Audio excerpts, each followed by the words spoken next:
आप सभी को हार्दिक रूप से स्वागत और अभिनंदन करता हूं फ्रेंड्स। जैसा कि आप जानते हैं कि ऑनलाइन क्लास का दौर आजकल शुरू हो गया है। इसी में यूट्यूब चैनल के माध्यम से घर बैठे परीक्षार्थियों विद्यार्थियों के लिए एक विशेष सुविधा उपलब्ध करा रहा है स्काईलाइट यूट्यूब चैनल।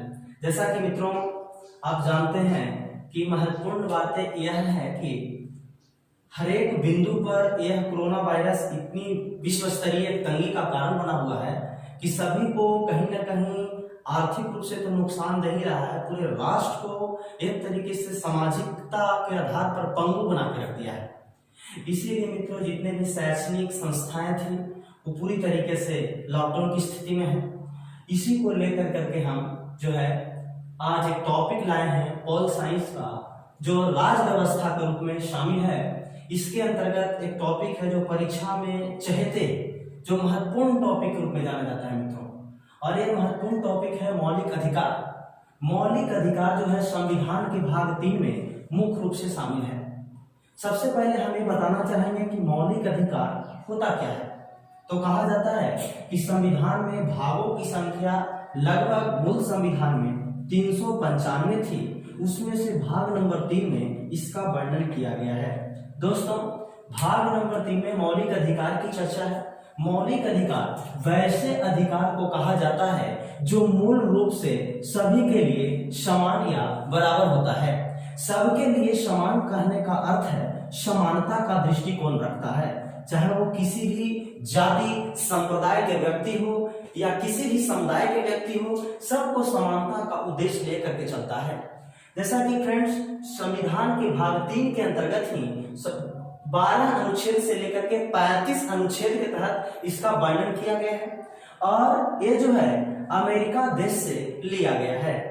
इसमें जो है कहा जाता है कि संविधान का जो मूल संविधान थी जिस समय इसकी रचना हुई थी उस समय 7 मौलिक अधिकार की चर्चा थी, परंतु वर्तमान समय में 6 मौलिक अधिकार शामिल है।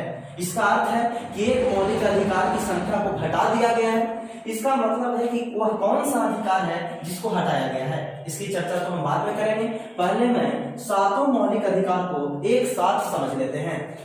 6 ही समझेंगे परंतु 7वां फिर हम एक देखेंगे। इसमें पहला है समता का अधिकार, जिसका वर्णन संविधान के अनुच्छेद 14 से 18 तक में किया गया है। दूसरा है स्वतंत्रता का अधिकार, जिसका वर्णन संविधान के आर्टिकल 19 से 22 तक में किया गया है। तीसरा है शोषण के विरुद्ध अधिकार, जिसका वर्णन संविधान के अनुच्छेद 23-24 के बीच किया गया है। अगला है धार्मिक स्वतंत्रता का अधिकार, जिसका वर्णन आर्टिकल 25 से 28 के बीच में किया गया है। मित्रों अगर इसमें हम बात कर लें तो एक एक आर्टिकल करके हम देखेंगे 19 क्या है, 20 क्या है, 21 क्या है, 22 क्या है। पहले मैं एक मर्तबा इसे समझ लूं कि इसका वर्णन कितना से कितना तक है। कभी तो यह प्रश्न भी पूछ लेता है कि 25 से 28 आर्टिकल में निम्नलिखित में से किसका वर्णन किया गया है। उन्होंने दे देगा स्वतंत्रता का अधिकार, इस टॉपिक में दे देगा संवैधानिक उपचार, इस टॉपिक में दे देगा सांस्कृतिक व शैक्षणिक अधिकार, और एक दे देगा ऑप्शन में धार्मिक स्वतंत्रता का अधिकार। तो आपको एक ऑप्शन को ठीक करना है। जब तक ये आर्टिकल को ठीक नहीं करेंगे तब तक ये प्रश्न पत्र को भी ठीक नहीं कर सकते हैं। अगला है सांस्कृतिक व शैक्षणिक अधिकार, ये आर्टिकल नंबर 29 में इसका वर्णन है। और लास्ट है मित्रों जो 6ठा संवैधानिक अधिकार है, जिसे कहते हैं संवैधानिक उपचार का अधिकार, जो अनुच्छेद 32 में इसका वर्णन किया गया है। आपको बीच में एक गैपिंग मिल रहा होगा मित्रों, जिसका नाम है अनुच्छेद संख्या 31। 31 क्या था? तो यही था संवैधानिक संपत्ति जो था उसको संवैधानिक अधिकार मिला हुआ था। जैसे जो संपत्ति जो रखने का जो अधिकार था उसको जो कहा जाए तो कहे संवैधानिक अधिकार मिला हुआ था, जिसको मौलिक अधिकार के तहत रखा गया था, मौलिक अधिकार के तहत रखा गया था। लेकिन इस संपत्ति के अधिकार को बाद में चलकर करके 42वें संविधान संशोधन 1976 के माध्यम से माननीय श्रीमती इंदिरा गांधी जी ने इस संपत्ति को अधिकार को मौलिक अधिकार से हटा कर करके विधि का अधिकार के रूप में इसे शामिल कर दिया गया। और इसको मित्रों 300 के कम में, अनुच्छेद 300 के कम इसका वर्णन किया गया है। इसका वर्णन संविधान के अनुच्छेद 300 के कम है, और जो है यह विधि का अधिकार हो गया है, यह मौलिक अधिकार के रूप में वर्तमान समय में नहीं है। फिर हम मित्रों आते हैं समता का अधिकार। तो समता का अधिकार का वर्णन संविधान के अनुच्छेद 14 से 18 तक में किया गया है। तो आप देखेंगे कि 14 में क्या है, 15 में क्या है, 16, एक एक कर करके चीजों को हम समझेंगे।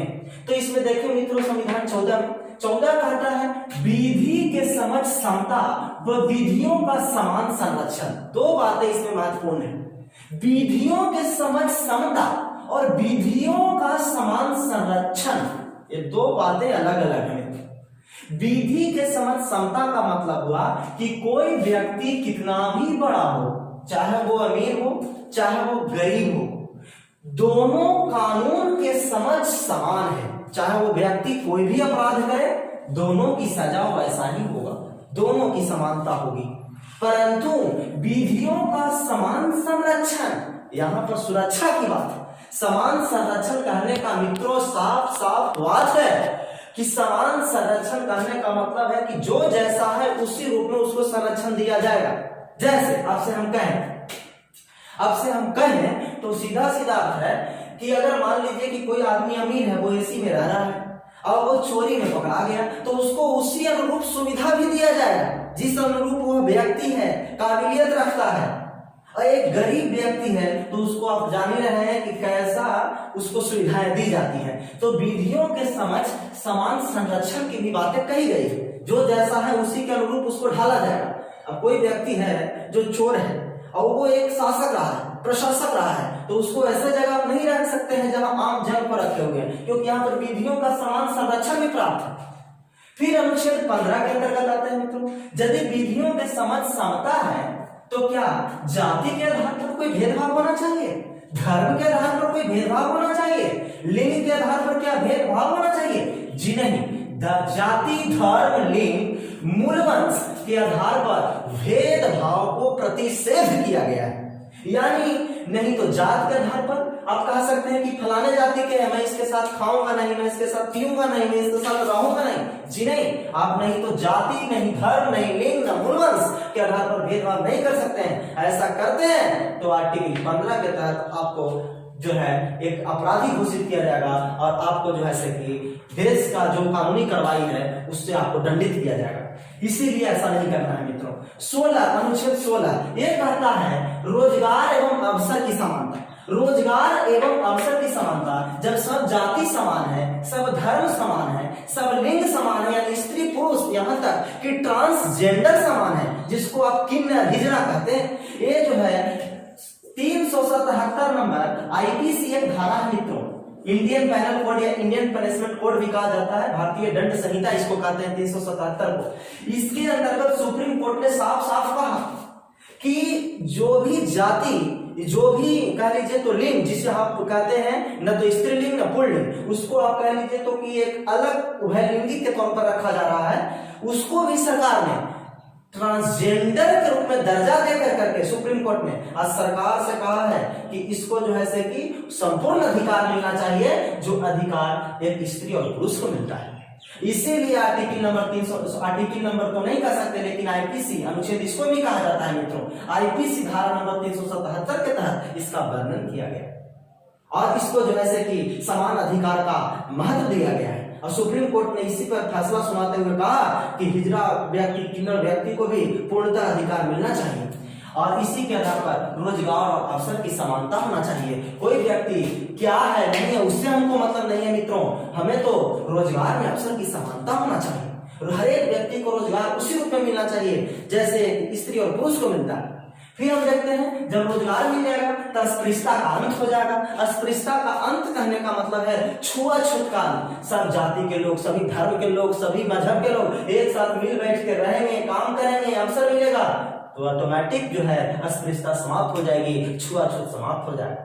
मित्रों जब छुआछूत ही समाप्त हो गया तो सब व्यक्ति समान हो गए। इसीलिए आर्टिकल 18 कहता है उपाधियों का अंत। आजकल जानते हैं शिक्षा में उपाधि मिलता है, डॉक्टर का, इंजीनियर का वगैरह आप देखे हैं उपाधि मिलते हुए, लेकिन पहले जैसा आप देखे हैं कि गांधी जी को नाइटहुड, बापू वगैरह का उपाधि मिलते हैं। आज ऐसा व्यक्ति कोई भी काम करेगा तो ऐसा उपाधि संभव नहीं है मित्रों।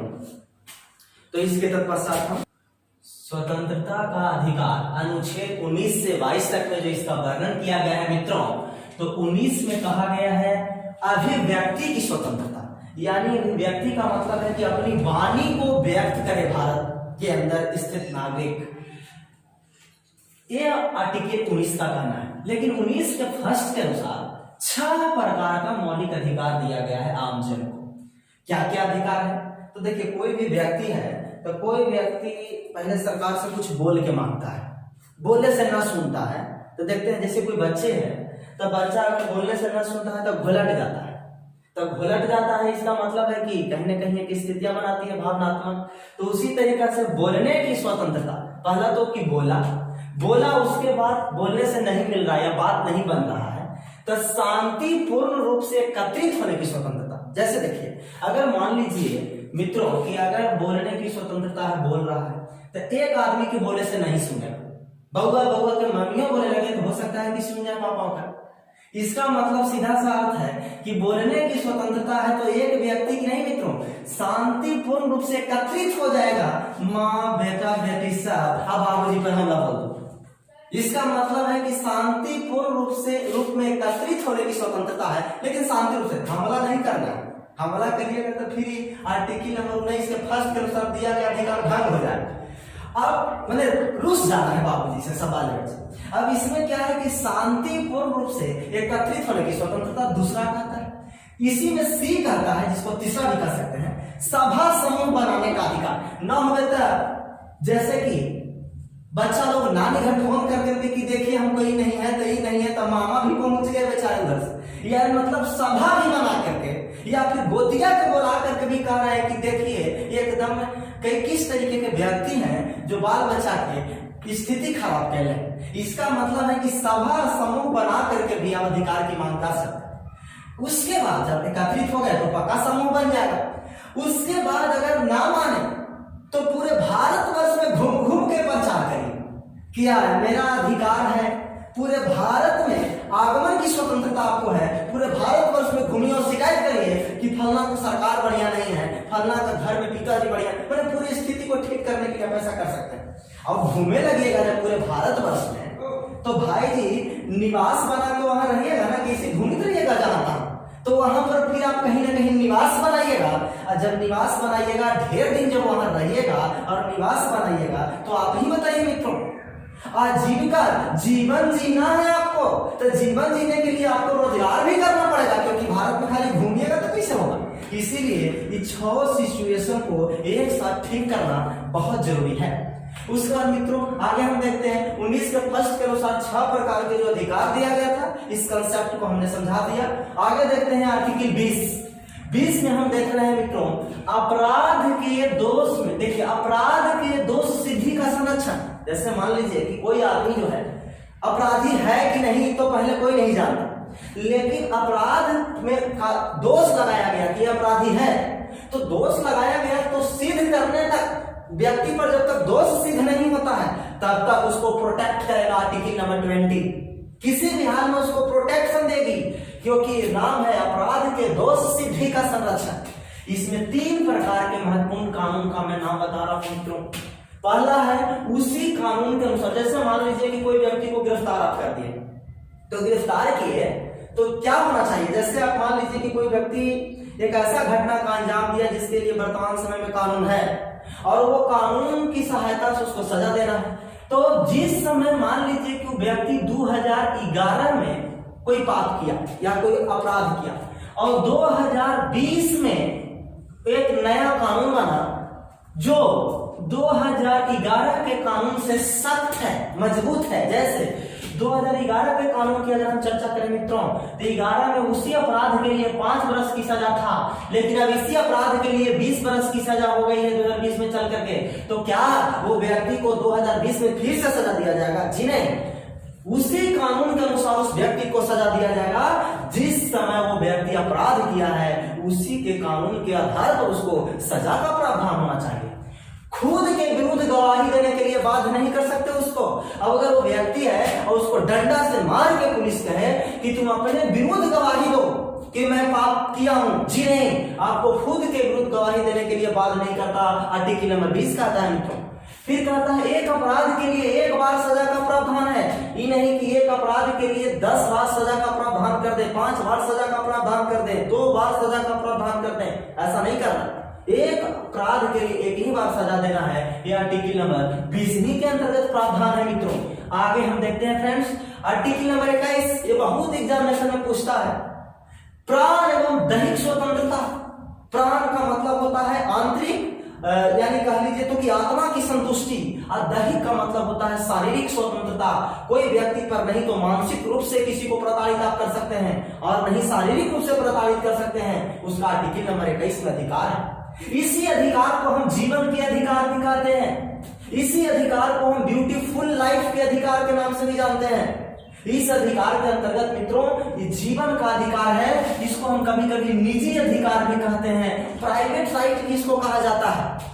और प्राइवेट राइट के अंतर्गत ही मित्रों शादी करने का भी अधिकार है कि कोई भी व्यक्ति किसी दूसरे जाति से शादी भी करना चाहता है तो सुप्रीम कोर्ट कहा है कि वो अधिकार आर्टिकल नंबर 21 में समाहित है, क्योंकि वो निजता का अधिकार आर्टिकल 21 में है, प्राइवेसी का अधिकार, जीवन का अधिकार आर्टिकल 21 में है, प्राण एवं दैहिक स्वतंत्रता का अधिकार आर्टिकल 21 में है। इसीलिए शादी करने का अधिकार भी आर्टिकल 21 में निहित है। किसी भी जाति संप्रदाय से कर सकते हैं मित्रों, ये चुनाव आपका है। आगे हम बोलते हैं मित्रों आर्टिकल नंबर 21 का एक, जब अटल जी की सरकार थी तो एक आर्टिकल लाया गया है 21 का एक, वो 86वां संविधान संशोधन 2002 में एक जोड़ा गया आर्टिकल 21 का ए, जिसमें कहा गया कि 6 से 14 बरस के जो बच्चा होगा, इस बीच के उम्र में जो बच्चा होगा उसको निःशुल्क शिक्षा का प्रावधान किया जाए। जो भी बच्चा है, मौलिक अधिकार में लिखा गया मित्रों, ताकि बच्चों का कल्याण हो, राष्ट्र का कल्याण हो। आर्टिकल नंबर अनुच्छेद नंबर 22 पे आते हैं दोस्तों,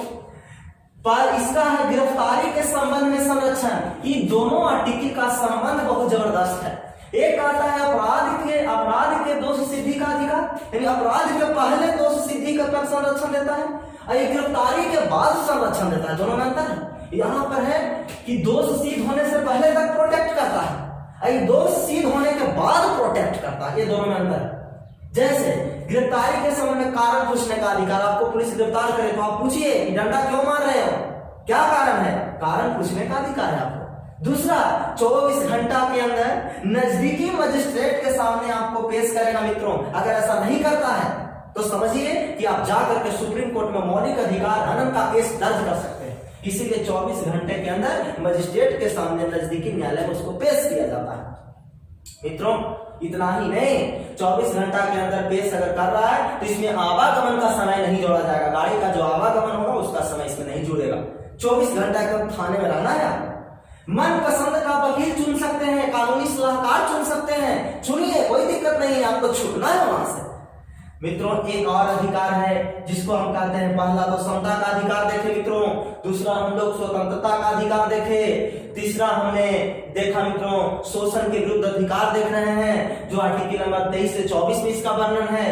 23 कहता है और 24 कहता है, दोनों को हम लोग समझ लेते हैं मित्रों। 23 कहता है क्योंकि शोषण से संबंधित है, मानव व्यापार, मानव को व्यापार आप नहीं कर सकते, बारात श्रम, बच्चों से श्रम नहीं करवा सकते, बंधुआ मजदूर, किसी भी मजदूर को बंधक बना करके दास प्रथा के रूप में नहीं रख सकते मित्रों। जैसे व्यापार में किडनी बेच देना या महिलाओं को इस तरीके से ट्रैफिक बेचना कि जैसे कि शारीरिक शोषण के उद्देश्य से बेचना, तो ये सब आपको आर्टिकल नंबर 23 के तहत एक तरीके से अधिक जो है कहा जाए मित्रों तो कि कानूनी गैर कानूनी है। और ये गैर कानूनी आप करेंगे तो समझ लीजिए हर एक व्यक्ति का अधिकार है जाने का सुप्रीम कोर्ट, मौलिक अधिकार में सुप्रीम कोर्ट डायरेक्ट आप जा सकते हैं। तो मानव व्यापार, बालात श्रम, बंधुआ मजदूर इत्यादि के द्वारा शोषण नहीं कर सकते। आर्टिकल नंबर 23 में इसका वर्णन है। 24 अनुच्छेद में वर्णन क्या है मित्रों? 24 कहता है मित्रों 14 वर्ष से कम उम्र के बच्चों को कारखाने में काम करने पर रोक लगाया गया है। 14 बरस से कम उम्र के बच्चा है उसको आप कारखाना में काम करने पर रोक लगा सकते हैं। यानी कहने का सीधा सीधा अर्थ है कि 14 बरस से कम उम्र के बच्चों को कारखाने में इस तरीके से आप नहीं कर सकते कि उसका शोषण हो, इस तरीके के आपराधिक मामले एक कहा जाए कारखाने में उपयोग नहीं ला सकते। तो मित्रों इसी के साथ मैं इस टॉपिक को यहीं पे विराम देने का प्रयास कर रहा हूं और ये टॉपिक यहीं पे आज हम समाप्त कर रहे हैं। और ये टॉपिक के माध्यम से जो है अगला हम अधिकार देखते हैं। मौलिक अधिकार के तहत 5वां अधिकार है मित्रों, जिसको हम कहते हैं सांस्कृतिक एवं शैक्षणिक संबंधी अधिकार। आर्टिकल नंबर 29-30 के बीच में इसका वर्णन किया गया है। आर्टिकल 29 में कहा गया है अल्पसंख्यकों के हितों का संरक्षण, अल्पसंख्यकों के हितों का संरक्षण। अगला कहा गया है 30 में अल्पसंख्यकों के शिक्षा संबंधित संरक्षण। ध्यान देने की बात है, दोनों समझ लीजिए थोड़ा सा। अल्पसंख्यकों के हितों का संरक्षण कहने का मतलब है कि जो अल्पसंख्यक है, जैसे हिंदू को अगर छोड़ दिया जाए तो मुस्लिम है, ईसाई है, बौद्ध है, जैन है, ये सब ऐसे संप्रदाय है मित्रों जो अल्पसंख्यक के श्रेणी में आते हैं। उनके हित को ध्यान में रखा जाता है, जैसे उनकी शिक्षा संस्कृति का ध्यान में रखा जाता है, उनकी शिक्षण संस्थान को ध्यान में रखा जाता है। ये सब चीजों को उनको एक तरीके से कहा जाए तो प्रोत्साहित भी किया जाता है, यानी कि विलुप्त होने से बचे। हालांकि ऐसा स्थिति नहीं है, लेकिन कुछ धर्मों के साथ ऐसा है, जैसे जैन है वगैरह, तो इसका विलोपीकरण की स्थिति दिखाई पड़ती है, कभी कभी मालूम पड़ता है। अगला देखते हैं 30 अल्पसंख्यक के शिक्षा संबंध शिक्षण संस्थान। जैसा हमने कहा कि शिक्षण संस्थान को प्रोत्साहित किया जाता है जो अल्पसंख्यक होते हैं। आगे हम देखते हैं मित्रों अनुच्छेद 1 प्रश्न लगभग ना के बराबर पूछा जाता है, यहाँ से खूब प्रश्न आते हैं। 32 आर्टिकल कहता है संवैधानिक उपचारों का अधिकार। ये जो संवैधानिक उपचार का मतलब क्या है, तो संविधान का पोस्टमार्टम कहिए या इलाज कहिए। ये जो है संविधान का इलाज मुख्य रूप से सुप्रीम कोर्ट करता है। क्वेश्चन भी पूछता है कि संविधान का निर्वचन कौन करता है, संविधान का उपचार बॉडी किसे कहा जाता है, तो सुप्रीम कोर्ट को कहते हैं, जिसको उच्चतम न्यायालय कहते हैं मित्रों। प्रत्येक राज्य में लगभग हाई कोर्ट होता है, जिसको हम लोग उच्च न्यायालय कहते हैं फ्रेंड्स। कहा जाता है कि सुप्रीम कोर्ट आर्टिकल 32 के तहत और हाई कोर्ट आर्टिकल 226 के तहत 5 प्रकार के रिट जारी करते हैं। रिट जारी कर करके जो मौलिक अधिकार का जो हनन हो रहा है, मौलिक अधिकार के साथ जो भेदभाव हो रहा है, उसी से संबंधित मुख्य रूप से ये जारी किया जाता है। जैसे देखें बंदी प्रत्यक्षीकरण पहला रिट जारी करता है, एक को हम समझ लेते हैं। जैसे मान लीजिए बंदी प्रत्यक्षीकरण रिट कब जारी करेगा, रिट का मतलब होता है आदेश।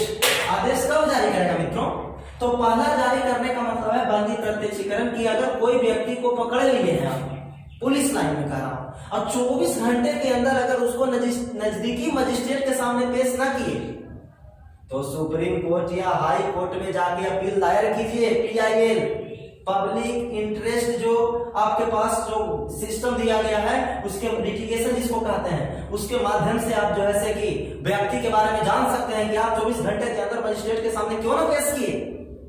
एक पूछेगी पुलिस से न्यायालय परमादेश आदेश देता है। जैसे मान लीजिए कि मित्रों सुप्रीम कोर्ट होता है एक पूरे भारतवर्ष में, हाई कोर्ट होता है प्रत्येक राज्य में उससे नीचे, और डिस्ट्रिक्ट कोर्ट जो होता है मित्रों उससे भी नीचे होता है। तो इसका आदेश ये दोनों फॉलो करेगा। किसके माध्यम से जारी करेगा, परमादेश के माध्यम से जारी करेगा सुप्रीम कोर्ट। क्यों, क्योंकि आर्टिकल नंबर कितना में कानून है, 32 में। और इसी को अम्बेडकर ने कहा था कि संविधान को अगर 32 आर्टिकल को निकाल दिया जाए संविधान के अंदर से तो संविधान मृत हो जाएगा। इसका मतलब है कि संविधान का निर्वाचन इस आर्टिकल के तहत होता है, इस आर्टिकल की सहायता से होता है। इसीलिए अम्बेडकर जी ने ऐसा बात कहा था। मित्रों अगर हाई कोर्ट अगर कोई चीज जारी करता है, आदेश जारी करता है, तो सिर्फ डिस्ट्रिक्ट कोर्ट मानेगा, वो हाई सुप्रीम कोर्ट में अधिकारी नहीं होगा, क्योंकि ये बाप है, पुत्र है, आए उससे भी नीचे है। तो समझ लीजिए परमादेश एक प्रकार का आदेश। प्रतिषेध करने का मतलब है कि कभी कभी कोई अधिकारी, district magistrate, sub divisional magistrate, block development officer अपने काम को अपने अधिकार क्षेत्र से जाकर बाहर करता है। जैसे इसको अधिकार क्या दिया गया है कि आप एक ब्लॉक के अंदर काम करें। जैसे SDM को अधिकार क्या है, जुडिशियरी काम करें, लेजिस्लेचर का काम करें, एग्जीक्यूटिव का काम करें, लेकिन एक दायरा है, सब चीज में आप हस्तक्षेप नहीं कर सकते। लेकिन कुछ लोग होते हैं कि अपना दायरा छोड़ करके उसको उल्लंघन करना शुरू कर देते हैं। तो इसीलिए तुरंत वो जारी करके प्रतिषेध उसके काम को निषेध कर देगा, कहेगा कि ठीक है तुम्हारा काम किया गया, मैं निरस्त करता हूं। किस हैसियत से तुम उस काम को कर दिया? आप तो जज थे नहीं, तो फिर आपने फैसला कैसे सुना दिया? एसडीएम होकर के या कलेक्टर होकर के या डिप्टी कलेक्टर होकर के। तो इसीलिए मित्रों प्रतिषेध उसके काम पर रोक लगाया जा सकता है। या फिर उत्प्रेषण क्या कहता है मित्रों? तो इसको हम कहते हैं पोस्टमार्टम एक तरीके का। जैसे अगर मान लीजिए कि कोई फैसला सुना दिया डिस्ट्रिक्ट कोर्ट या सुना दिया हाई कोर्ट, तो फैसला सुप्रीम कोर्ट में जाएगा। या फिर ऐसा भी कर सकता है सुप्रीम कोर्ट कि डिस्ट्रिक्ट कोर्ट के फैसला को या हाई कोर्ट के फैसले को अपने पास मंगवा सकता है कि दे दो, राष्ट्रहित का विषय है। तो इसी को हम कहते हैं उत्प्रेषण जारी करना। जैसे कि रामलला हम आएंगे, मंदिर फिर से वहां बनाएंगे और जो है से कि भगवा रंग फहराएंगे, ये सब जो चेष्टा कर रहा था कुछ लोग, सुप्रीम कोर्ट देखिए कितना बेजोड़ किया। मेरा इलाहाबाद हाई कोर्ट से तुरंत केस को मंगवा लिया, राम मंदिर वाला केस को, कहा कि तुम मेरे पास दो। उत्प्रेषण जारी किया कि आप डिसीजन नहीं दे सकते इस पर, मैं दूंगा। अब मंगवा लेता है अपने पास फैसला, तो उत्प्रेषण विधि कहलाता है। अधिकार परीक्षा, कोई नौकरी जो है से कि ले लेता है गलत तरीके से, मैंने फलना के कह लीजिए तो कि परीक्षा था, चिन्ह बैठ गया। इसका अर्थ क्या हुआ मित्रों कि अगर मान लीजिए कि इसका परीक्षा है ही बैठ रहा है, इसका मतलब है कि अधिकार के भागी तो यही है, जो लड़का बैठ रहा है और नौकरी ही कर रहा है। इसका मतलब है कि अगर कुछ गलतियां पनपी या गलतियां देखी गई तो अधिकार परीक्षा जारी करके हाई कोर्ट या सुप्रीम कोर्ट आपसे पूछ सकता है कि किस हैसियत से आप इस पद पर बने हुए हैं, आपको क्या परीक्षा पास किए थे? तो नहीं पास किए थे, हटिए अपने पद से, आपको रिट जारी करेगा अधिकार परीक्षा, आपका राइट नहीं इस पद पर रहने का। और मित्रों इस तरीके से हमारा टॉपिक इस तरीके से कंप्लीट होता है। दो बातें और मुख्य रूप से समझ लेते हैं। एक है कि मौलिक अधिकार में दो बातें महत्वपूर्ण हम देख लेते हैं। एक है जो भारतीय नागरिक, देखिए दो चीज समझ लीजिए, एक होता है नागरिक और एक होता है व्यक्ति। ये दोनों में बड़ा अंतर होता है। व्यक्ति उसको कहते हैं जो सिर्फ जैविक रूप से होता है, जैविक का मतलब होता है बायोलॉजिकल, परंतु नागरिक उसे राज के द्वारा, उस व्यक्ति को राज के द्वारा कुछ अधिकार दिए जाते हैं, कुछ कर्तव्य दिए जाते हैं और उसी से वो बंधा रहता है, इसीलिए वो व्यक्ति नागरिक कहलाता है मित्रों। और नागरिक और व्यक्ति में यही डिफरेंस है। और इस तरीके से भारतीय नागरिक के लिए कौन कौन से मौलिक अधिकार मुख्य रूप से दिया गया है या दिया जाता है, और भारतीयों तथा विदेशी दोनों के लिए कौन कौन से मौलिक अधिकार है, इन दोनों पे हम चर्चा करते हैं। सिर्फ जो भारतीय नागरिक के लिए दिया है मौलिक अधिकार वो 15, 16, 19, 29, 30 अनुच्छेद, ये सब अनुच्छेद। परंतु जो अनुच्छेद भारतीयों पर भी लागू होता है, साथ में विदेशी भी इसको जो है से कि फैसला इसका ले सकते हैं, विदेशी पर भी लागू होता है। तो वो आर्टिकल कौन है? 14, 20, 21, 21 का ए, फिर कहता है 23, 24, फिर कहता है 25, 28। मित्रों ये सब चीजें हमने पढ़ा दिया है दोस्तों।